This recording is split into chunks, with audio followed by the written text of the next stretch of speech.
E eu queria que você, então, abrisse sua Bíblia aí, no Salmo 27. Salmo 27, nós vamos ler do versículo 1 ao versículo 4.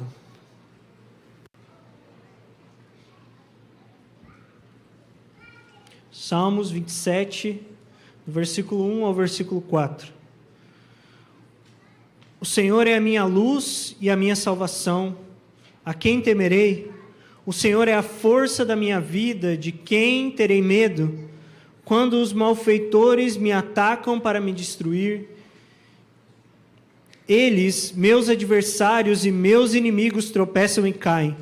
Ainda que um exército se acampe contra mim, o meu coração não temerá. Ainda que a guerra se levante contra mim, ficarei confiante. Pedi uma coisa ao Senhor e a buscarei, que eu possa morar na casa do Senhor todos os dias da minha vida para contemplar o esplendor do Senhor e meditar no seu santo templo. Amém? Vamos orar? Pai, nós te pedimos, Senhor, que a sua presença suave continue no nosso meio, Senhor. Nós honramos e nós queremos continuar honrando a tua presença aqui, Senhor. Abençoa, Senhor, o falar e o ouvir da tua palavra nessa manhã, Senhor. Que a tua palavra possa ferir não só a nossa mente, mas que ela possa, Senhor, tocar o nosso coração, Senhor. Pedimos, Senhor, fere o nosso coração nessa manhã. Que o teu Espírito Santo gere uma ferida de amor por você, Senhor. Nós pedimos por isso, Pai, em nome de Jesus. Esse é um dos salmos de Davi, provavelmente quando ele tinha em torno de 40 anos, pelo menos é o que a maioria das pessoas que comentam sobre esse salmo falam, que é mais ou menos a metade da vida de Davi, e ele fala sobre essa uma coisa. Ele expressa o seu desejo, ele revela o seu coração. Isso vai ganhar eco em vários salmos de Davi, mas esse salmo ele é muito pontual e provavelmente ele não é um salmo novo para você. Provavelmente você já ouviu falar sobre isso. Se você vem na sala de oração, na quinta-feira tem um turno de ACAP só meditando nesse salmo, só falando sobre as verdades desse salmo. E eu creio que esse salmo ele é muito especial para nós, porque ele fala sobre a nossa visão, ele fala sobre aquilo que nós como comunidade nós estamos buscando. Talvez com uma outra linguagem, talvez com uma outra roupagem, mas essa expressão do coração de Davi é aquilo que nós como Igreja Convergência nós buscamos. Sermos pessoas de uma coisa. E esse é o desafio de falar sobre algo que é comum. E é o desafio de falar sobre algo que o nosso coração ele é exposto constantemente como comunidade. Porque o cuidado que nós temos que ter quando nós olhamos para passagens que são comuns para nós é a familiaridade. É achar que domesticar ou adaptar um texto como esse na nossa vida é algo fácil. É achar que nós, de alguma forma, nós já tocamos nessa realidade, porque nós falamos muito sobre ela. E a questão é que sermos pessoas de uma coisa é uma jornada que vai nos custar a nossa vida inteira. É uma jornada que vai nos levar para mais perto de Jesus, e ela é a chave para o nosso coração amar mais Jesus hoje do que nós amamos ontem. Se você lembra sobre o que foi falado a respeito de Davi, provavelmente você sabe que lá em 1 Samuel 13, quando Saul ele peca contra o Senhor, oferecendo sacrifícios, que não era função dele fazer isso como rei. Samuel, o profeta, ele fala que Deus, ele escolheu um novo rei. E que esse homem que Deus tinha chamado, ele era um homem segundo o seu coração. E essa é a nossa jornada. Nossa jornada como cristãos é buscarmos essa uma coisa. é buscarmos sermos homens segundo o coração de Deus, mulheres segundo o coração de Deus, uma igreja que é segundo o coração de Deus. E o desafio, então, é nós não nos familiarizarmos tanto com esse texto e acharmos que nós já vivemos ele. E com isso eu também não quero jogar uma água fria em você que está seguindo essa jornada de buscar isso. O desafio que nós temos ao olhar para esse texto é entendermos como que Davi, ele se tornou esse homem. Porque você entende que quando foi falado isso sobre Davi, ele nem rei era. Provavelmente Davi era um adolescente cuidando das ovelhas do seu pai, lá em Belém. Ele não era rei, ele não tinha contato com todo o poder, ele nem começou a fazer tudo que ele fez na sua jornada. A jornada de Davi nem é citada até 1 Samuel 13. E mesmo assim Deus chama esse homem, e ele declara que esse homem ele vai ser um homem segundo o coração de Deus. Ele declara que em Israel vai se levantar alguém, que os olhos de todo o povo vão se voltar para ele. E ao olhar para esse homem, as pessoas eles vão entender um pouco mais sobre quem Deus é.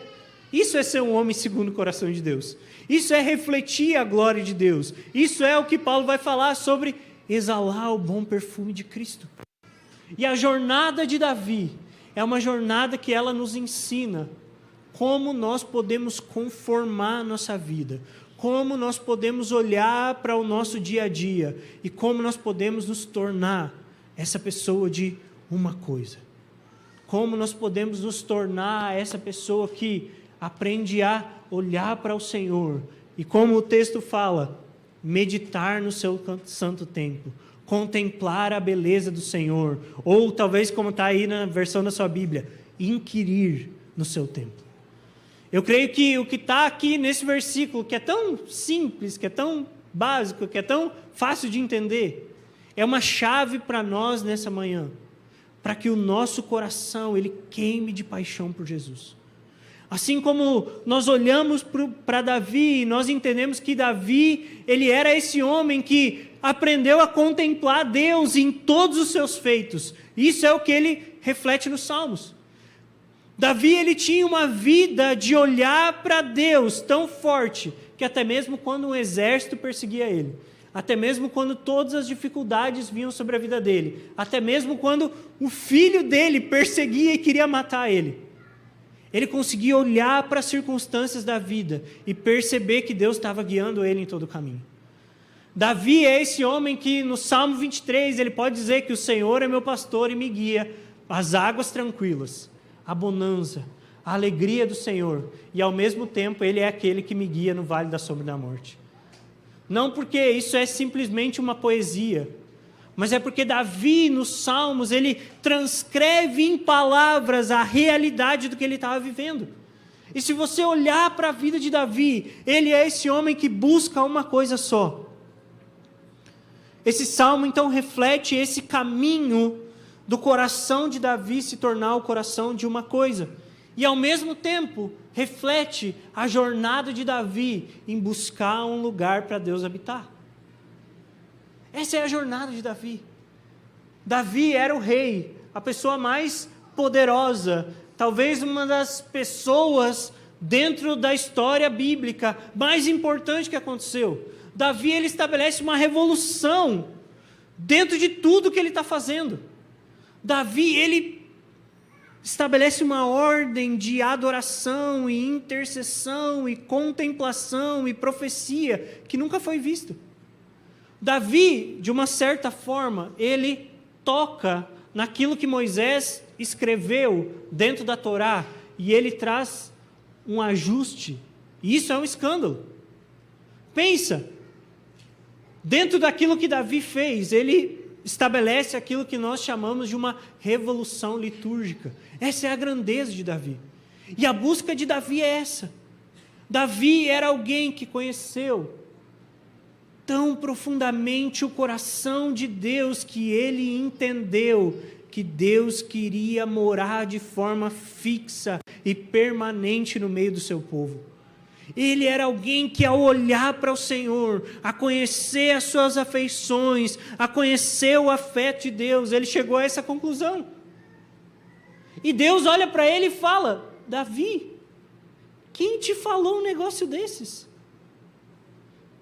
Quem te disse que eu vou morar numa casa feita de madeira? Só tem um negócio. Lá em 2 Samuel 7, quando essa casa termina de ser construída, Deus vai habitar naquele lugar. Davi, ele entendeu o coração de Deus como poucas pessoas entenderam na história.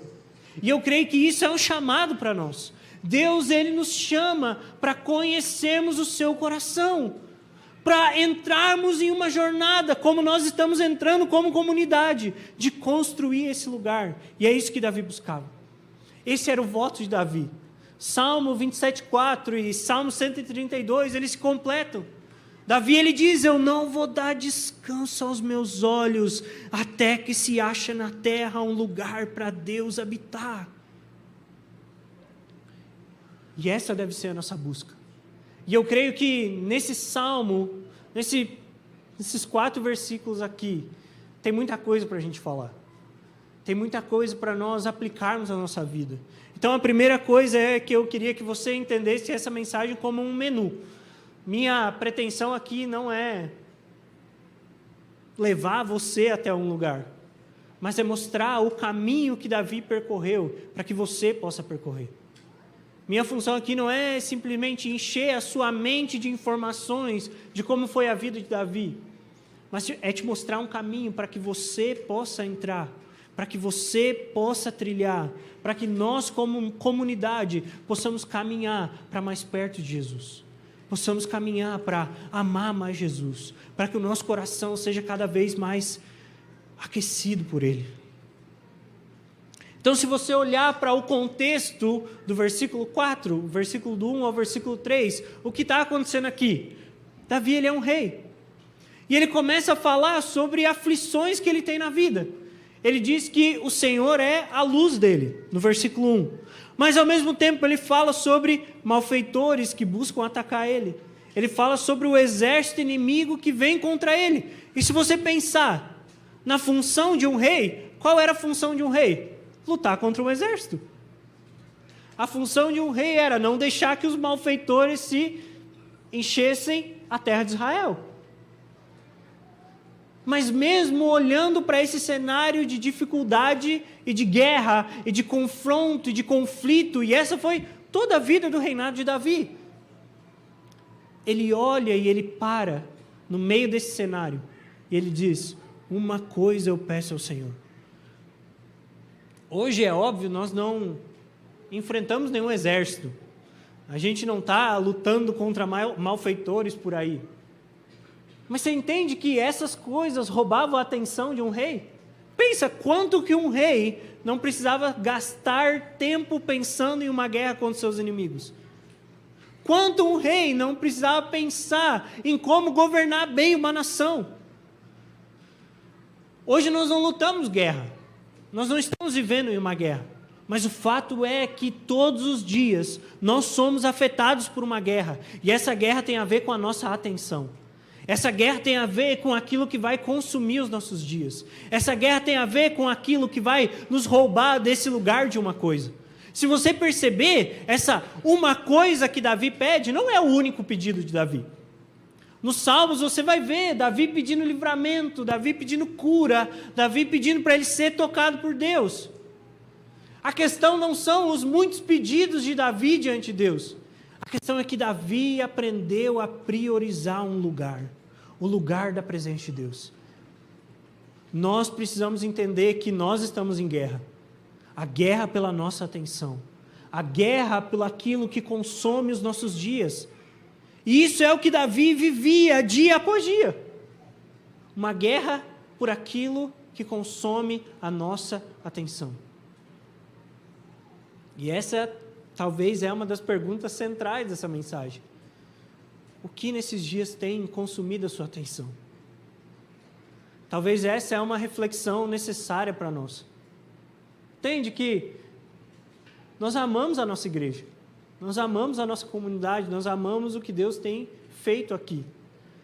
Nós realmente cremos que Deus está movendo águas aqui nesse lugar, que Deus realmente está olhando de alguma forma para esse lugar. Mas você precisa entender que no reino de Deus não existe efeito manada. Sabe o que é isso? Quando um boi sai correndo, toda a boiada sai atrás. Isso não existe no reino de Deus. Nós, individualmente, estamos sendo desafiados por Deus para sermos pessoas de uma coisa. Nós, individualmente, estamos sendo desafiados por Deus para reconhecer qual é a guerra que ocupa a nossa atenção. Eu não sei o que é para você. Talvez seja dinheiro. Talvez isso ocupe todos os seus dias. Talvez seja uma vida tranquila, uma vida em paz. E tudo isso é importante, entende? Davi, ele não deixou essas coisas de lado. Mas o que Davi aprendeu a fazer é que ele aprendeu a priorizar algo. Ele aprendeu a gerir a sua vida em volta de um lugar, o lugar da presença de Deus.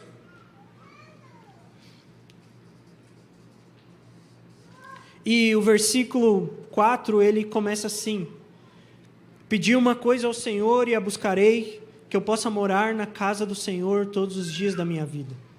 Esse é um chamado radical para nós. E eu quero falar algo aqui, que é quando pessoas aqui nessa comunidade encararem a vida de uma coisa só. Não é só que as pessoas lá fora elas vão se escandalizar com o que essas pessoas estão vivendo. É que talvez muitos de nós vamos nos escandalizar. Viver uma vida de uma coisa só é você viver uma vida que perturba a vida religiosa. Viver um estilo de vida de uma coisa só é você entender que nada mais importa, que nada mais faz sentido, a não ser olhar para o Senhor, a não ser contemplar a beleza de Deus, a não ser inquirir o Senhor. O chamado de uma coisa só é um chamado que perturba. Como o profeta, quando ele chega em Jerusalém e o rei vai se encontrar com ele, é você aquele que perturba Israel? O fato é que pessoas que encaram esse chamado de uma coisa só, eles perturbam o lugar onde eles estão.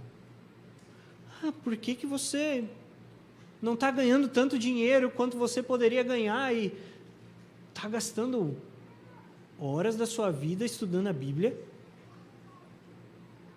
Horas da sua vida orando, horas da sua vida fazendo devocional, horas da sua vida tentando entender quem é Deus.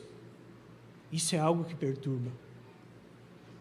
E eu creio que nós, como comunidade, vamos começar a ver pessoas que vão começar a viver esse chamado como a coisa mais importante da sua vida. Uma coisa eu peço ao Senhor e a buscarei. Essa decisão de Davi por viver uma coisa só não é uma decisão simples, muito menos uma decisão que ela pode ser completa em um dia, em um mês ou em alguns anos. Essa decisão de uma coisa eu peço ao Senhor e a buscarei, é uma decisão que tomou toda a vida de Davi. É uma decisão que consumiu todos os seus dias. Ele é aquele que não dava descanso aos seus olhos até encontrar esse lugar. Ele é aquele que estava diante da arca do Senhor, clamando para que Deus viesse habitar na terra, clamando para encontrar esse lugar da habitação de Deus. O chamado de uma coisa só não é um chamado de um ano na sala de oração. Não é um chamado de simplesmente vou ler a Bíblia inteira em um ano. Isso é o que a gente espera de você. Isso é o básico para a gente começar. Orar, ler a Bíblia. Chamado de uma coisa. Ele não é medido em dias ou semanas ou anos. Chamado de uma coisa, ele é medido em décadas. Como aquela mulher que se encontra quando Jesus ele é apresentado no templo, que foi uma viúva que viveu muito poucos anos com o seu marido, e a declaração sobre Ana era que ela gastou toda a sua vida, dia e noite, indo diante do templo. Isso consumiu a vida dela. Isso fez com que ela não casasse de novo, mesmo podendo casar. Isso fez com que toda a vida dela fosse conformada a esse lugar de clamar pelo Senhor. E qual é a recompensa de Ana? É que um dia ela está clamando no templo. E entra um casal com uma criancinha. E o Espírito Santo revela para ela que aquela criancinha é o Salvador do mundo. Deus, Ele está nos chamando para sermos pessoas de uma coisa só. Porque esse chamado é o chamado que vai consumir a igreja nos últimos dias, para que a igreja clame: ora vem, Senhor Jesus. Uma igreja que não vai ser abalado pelas circunstâncias que vão estar lá fora. Uma igreja que não vai ser abalado pelas guerras que vão estar acontecendo. Mas uma igreja que vai aprender a olhar para Jesus e queimar de paixão por Jesus até que Ele venha. Uma coisa eu peço ao Senhor e a buscarei. Você entende que o que Davi está falando aqui nesse salmo é que ele entrou em uma jornada. Eu peço, eu busco e eu estou caminhando até que eu encontre esse lugar de uma coisa. E se você olhar para os salmos de Davi, talvez não houve em Israel alguém mais aflito do que ele. Se você colocar na balança quantos salmos Davi está pedindo livramento, e quantos salmos Davi está se alegrando em Deus, é desproporcional. Davi foi um homem que sofreu, mas ele não deixou os sofrimentos da vida, ele não deixou as circunstâncias abalarem aquilo que estava convicto no seu coração. Uma coisa eu peço ao Senhor. Davi, ele caminhou a jornada de um rei, que seria um rei excelente para Israel. Lá em Deuteronômio 17, eu não vou abrir a passagem, mas lá basicamente fala quais são as diretrizes que Deus estabeleceu para que um rei se levante em Israel. Dentre elas existe não ter muitas mulheres, não ter muitos cavalos, não ter muitas alianças. Mas tem algo muito específico que era o dever de um rei em Israel. É que um rei, quando ele fosse estabelecido em Israel, ele deveria ir até o sacerdote e pegar uma cópia da lei. Okay? E ele devia ter uma cópia pessoal da lei, para que ele pudesse meditar na palavra de Deus de dia e de noite. Esse é o início do reinado de Davi. Pensa, Davi ele pegou... Tá? Naquela época não tinha livraria que você poderia comprar um livro com os 5 primeiros livros da Bíblia. Davi ele foi até o sacerdote, pegou uma cópia da lei. No princípio, Deus criou o céu e a terra. E ele foi escrevendo essa lei. E a função de um rei em Israel era meditar nessa lei dia e de noite, como uma árvore que foi plantada na beira de um riacho que bebe das fontes de água viva do Senhor. Salmo 1 é o relato da vida de Davi. Um homem que aprendeu a buscar a sua força à medida que ele olhava para as Escrituras. Um homem que aprendeu a meditar e buscar a sua força para governar um reino, para lutar essas guerras, não por meio da força do braço. É um escândalo isso, você pensar que Deus, Ele manda um rei não ter muitos cavalos, mas meditar na lei do Senhor de dia e de noite. Por quê? Porque a função de um rei deveria ser muitos cavalos, deveria ter muitas alianças, deveria ser alguém forte e preparado para a guerra. Mas Deus fala que um rei segundo o seu coração é alguém fraco, é alguém que se apoia na lei de Deus e medita nela de dia e de noite. Essa revelação que Davi tem sobre a casa de Deus, ela não é uma revelação simplesmente para os seus dias. Davi, ele não entendeu simplesmente o que ele devia fazer nos seus 80 anos de vida. Porque, basicamente, meditar na casa do Senhor de dia e de noite é uma das recompensas que nós vamos receber no reino milenar de Deus. Se você olhar para Apocalipse 3, você vai ver que uma das recompensas que são dadas para nós é sermos colunas do templo de Deus. O que Davi está fazendo é que ele não está simplesmente preparando os seus 80 anos de vida. Davi, ele está preparando uma jornada que ia durar 80 anos e mais a eternidade. Davi, ele estava preparando a sua vida, não simplesmente para ser um bom rei e cumprir as suas funções. O que Davi estava fazendo, meditando na casa de Deus, buscando ser alguém de uma coisa só, é que ele estava buscando algo que ia valer para toda a eternidade. É porque Davi conseguia olhar para a sua vida e perceber a sua vida além dos dias que ele ia passar nessa terra. Davi aprendeu a olhar e calcular os seus dias, de uma forma que os seus dias valessem muito mais do que agora, de uma forma que os seus dias fossem contados para a eternidade. E talvez essa é a próxima pergunta que a gente tem que fazer. O que você tem feito no seu dia a dia que tem contado para a eternidade? Jesus, ele vai descrever isso, ele diz assim: não andeis ansiosos com coisa alguma, e não ajunteis tesouros nessa terra, onde a traça e a ferrugem os consomem. O quanto da nossa vida, ela tem sido conformada para a eternidade. E Davi, ele descreve duas coisas que ele faz para ser uma pessoa de uma coisa só.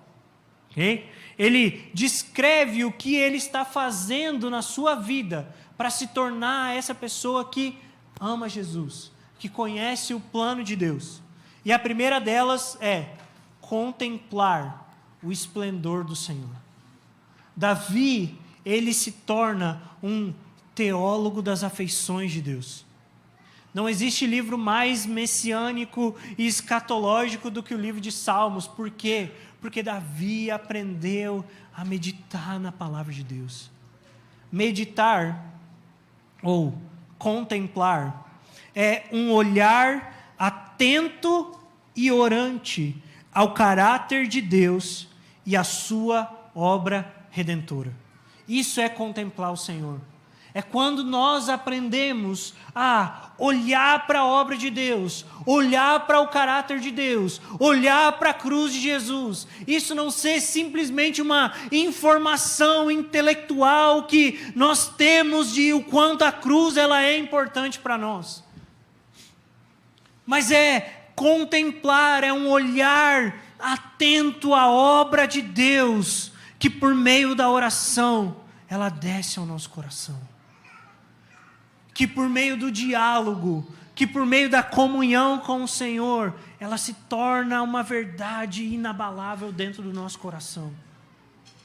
Nós como igreja, nós precisamos aprender a contemplar o Senhor. Contemplação não é algo que está restrito aos monges do deserto no início da história da igreja. Não está restrito a pessoas que se isolam em um lugar. A nossa vida precisa ser uma vida que contempla a obra redentora de Jesus. Porque contemplar é a chave para as verdades de Deus descerem ao nosso coração. Você pode gastar a sua vida lendo teologia sistemática, você pode gastar a sua vida lendo teologia bíblica, mas o fato é que essa verdade ela precisa descer ao seu coração. E à medida que ela desce ao seu coração, o bom perfume de Cristo é exalado a partir de você. À medida que ela desce ao nosso coração, nós somos empoderados para sermos parecidos com Jesus. E esse é o chamado que Davi ele nos traz. Contemplar o esplendor do Senhor. Davi ele aprendeu a olhar para Deus. Davi, ele aprendeu a olhar para Deus em todas as circunstâncias da sua vida. No meio da guerra ele diz: o Senhor é minha luz. Olha o versículo 1 aí. Quando um exército inteiro trama atacar Davi, ele diz: mais uma coisa eu peço e a buscarei. Esse é o exercício que muitas vezes nós precisamos fazer. Muitas vezes a nossa vida está tão abarrotada de coisas que nós não conseguimos ver as pegadas de Deus nos conduzindo. Deixa eu te falar uma coisa, não importa como sua vida está, não importa se sua vida está boa ou ruim, se você tem passado por um período de paz ou se você tem passado por um período de tribulação, a Bíblia diz que Deus está com você e nós precisamos aprender a perceber esse caminho que Deus está escrevendo no nosso interior. Esse caminho que Deus está escrevendo na nossa vida. Ele é o bom pastor que nos acompanha.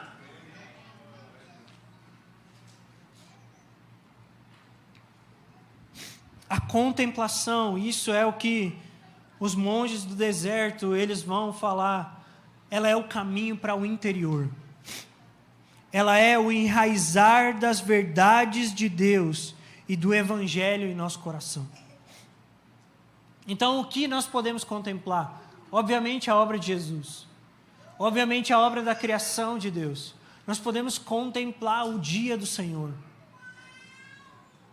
Nós precisamos gastar tempo diante das Escrituras.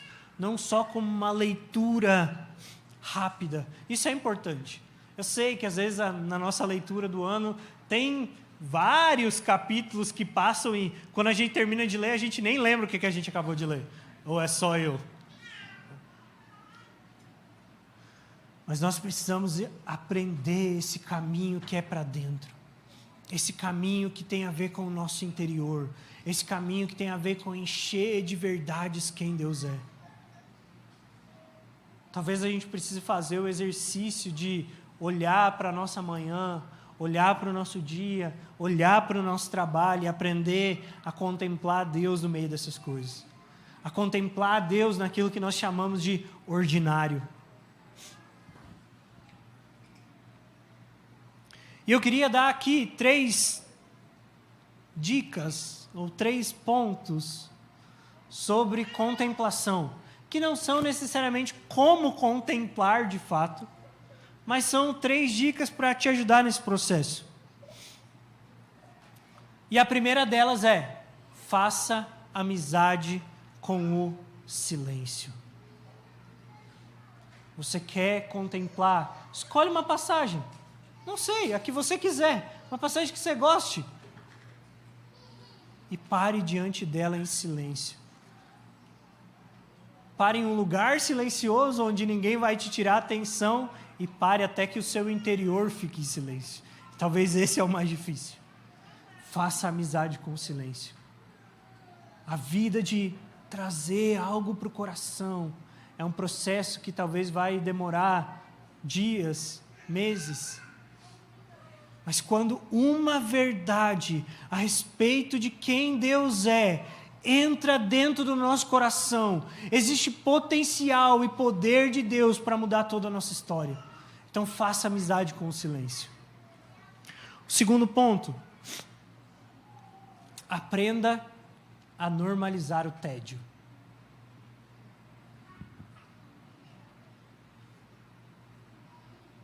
Isso é difícil para nós no meio da sociedade que a gente vive, porque tudo é informação, tudo é uma sensação. E sabe que muitas vezes, por sentirmos demais, muitas vezes por sermos estimulados muito a muitas sensações, nós perdemos aquilo que Deus quer fazer. Então, aprenda a normalizar o tédio na sua vida. Aprenda a encarar essa barreira do tédio até que Deus toque, até que Deus mexa a água do poço, porque quando Ele faz tem poder. Se você está passando por um período onde você não está sentindo muita coisa, aprenda a normalizar essa vida, porque é no meio do tédio que Deus Ele abre uma porta para mexer no seu coração. E nós precisamos aprender, de uma certa forma, a abraçar esse lugar do tédio. Porque o tédio é uma porta para a palavra de Deus, ela nos alcançar. Talvez o seu dia a dia você olha para a sua segunda-feira e pensa, quão tedioso isso é. Quão tedioso ter que levantar segunda, terça, quarta, quinta, sexta. Mas aprenda a olhar para a sua rotina, porque é nesse lugar que existe a palavra de Deus. É nesse lugar que uma porta pode ser aberta para Deus comunicar verdades profundas ao seu coração. Eu quero que você olhe para a vida de Jó, para aprender o que é tédio. Pensa. Foi tirado tudo de Jó. Tudo que ele tinha, inclusive a saúde. E era tão tediosa a vida de Jó, que ele ainda tinha 3 super amigos, né? Que iam lá incomodar. Mas depois desse período de tédio e tribulação, quais são as palavras de Jó? Antes eu te conhecia de ouvir falar de você. Mas por meio do processo que eu passei, de não ouvir nunca a sua voz por um longo período de tempo, eu aprendi a te ver. E em terceiro lugar, Esdras, sobe aí. O terceiro ponto sobre contemplar a Deus é lembrar que Deus, Ele nos contempla com os seus olhos de amor. E eu queria fazer uma coisa aqui. Eu queria te lembrar nessa manhã e que você tivesse um contato com essa verdade. De que muito antes de você contemplar o amor de Deus já estava sobre você. De que a Bíblia descreve que muito antes de amor poder brotar em você por Jesus, Ele te amou. Que quando você era um inimigo miserável de Deus num lamaçal de pecado, os olhos do Senhor sobre você eram olhos de amor. Os olhos de Jesus sobre você eram olhos de encantamento, eram olhos de paixão, eram olhos de graça, eram olhos de misericórdia. E eu queria que você fechasse seus olhos aí, rapidinho. E eu vou ler uma passagem que está em Efésios, no capítulo 2, versículo 4. Efésios, capítulo 2, versículo 4 e no versículo 5. E eu queria que você contemplasse esse versículo. Se uma imagem vier na sua mente, deixa essa imagem ficar em você. Olhe para esse lugar. Mas Deus, que é rico em misericórdia pelo imenso amor com que nos amou, estando nós ainda mortos, em nossos pecados deu-nos vida juntamente com Cristo. Mas Deus, que é rico em misericórdia, pelo imenso amor com que nos amou, estando nós ainda mortos em nossos pecados, deu-nos vida juntamente com Cristo. Fica de olhos fechados e olhe para essa verdade de Jesus.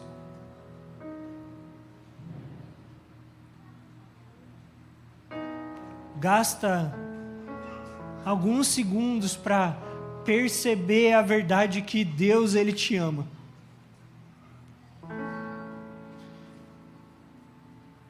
E Ele te ama mesmo no meio dos seus pecados e delitos contra Ele. Você consegue olhar para Jesus? Você consegue olhar para a cruz dele? Você consegue contemplar a grandeza da cruz sobre a sua vida, a grandeza do sangue de Jesus? Você consegue olhar para esse lugar?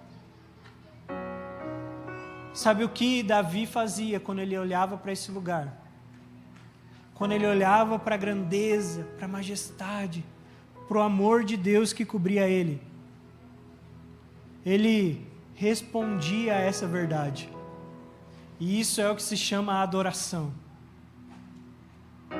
E eu queria só te convidar a responder agora, do seu jeito, com as suas palavras.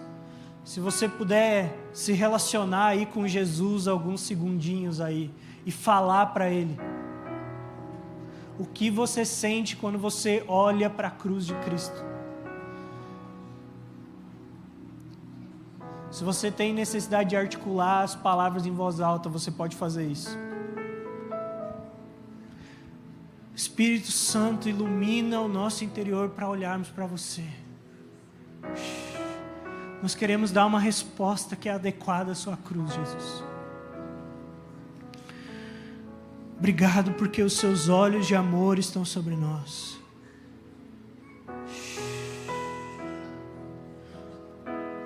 Aprenda a perceber o amor de Jesus, porque Ele está muito além dos seus afetos. Ele está muito além dos seus pecados.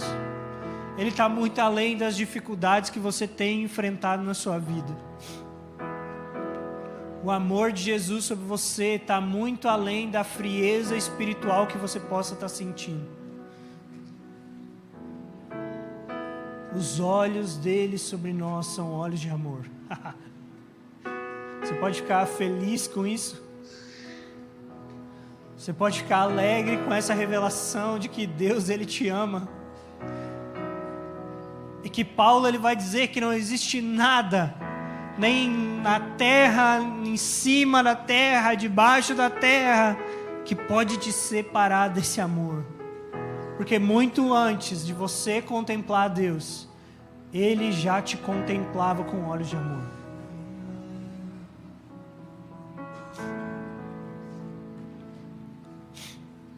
Oh, Jesus. Obrigado, Jesus. Obrigado.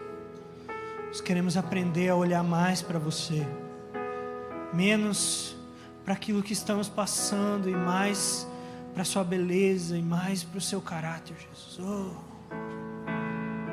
Oh, Espírito Santo, enche a nossa vida, Espírito Santo.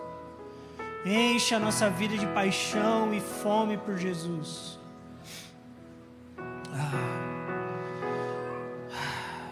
Obrigado, Jesus. Obrigado, Jesus.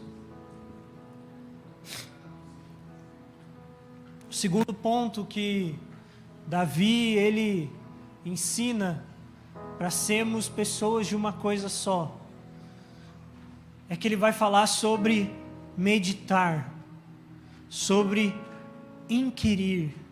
Esse meditar que está escrito aí no versículo não é meditar como uma meditação oriental, de esvaziar a mente, deixar a mente ir para algum lugar.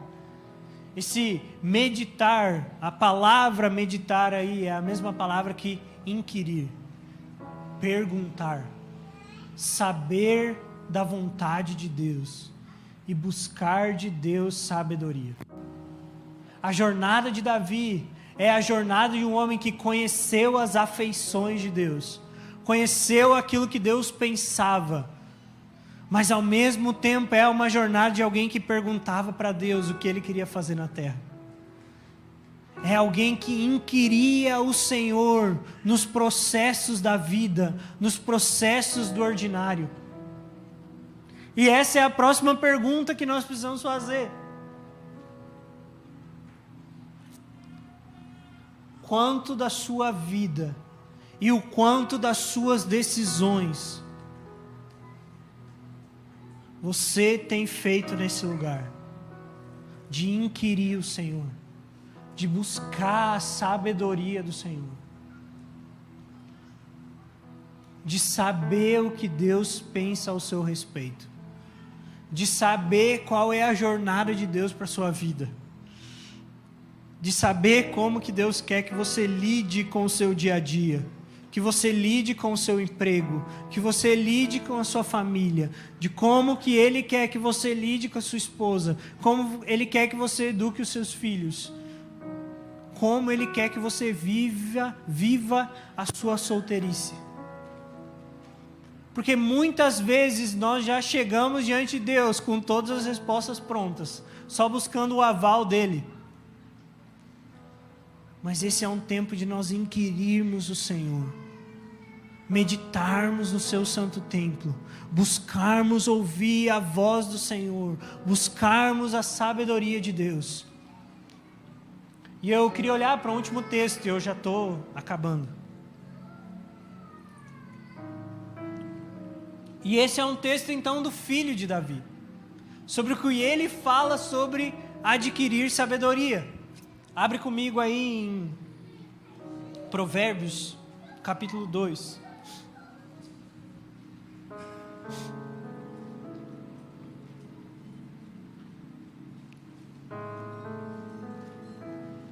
E Salomão aqui, ele está escrevendo para o seu filho.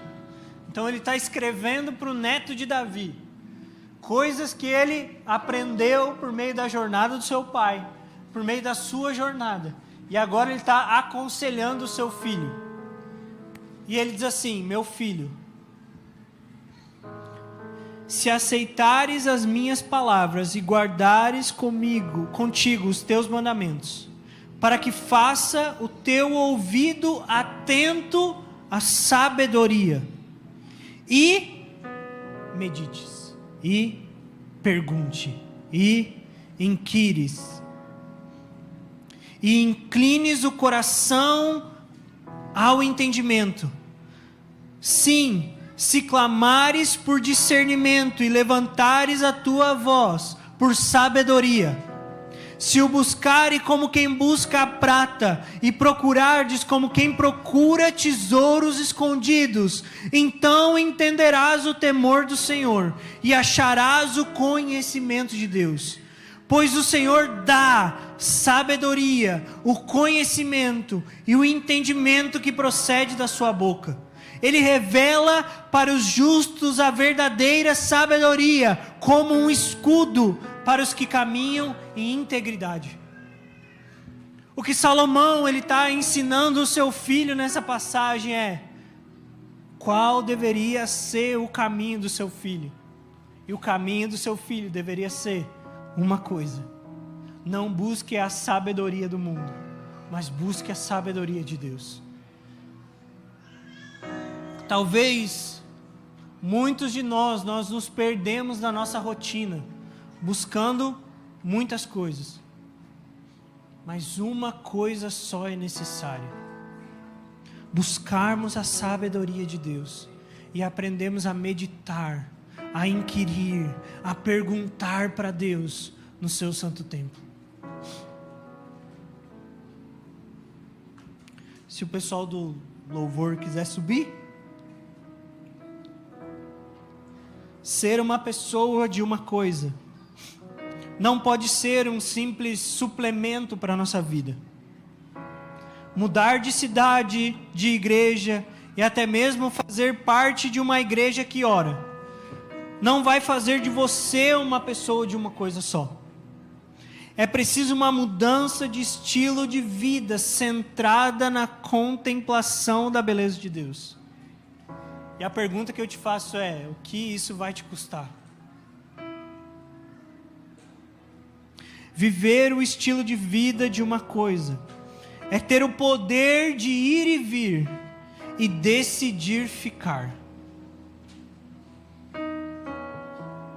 Onde nós queremos estar mostra aquilo que nós realmente amamos.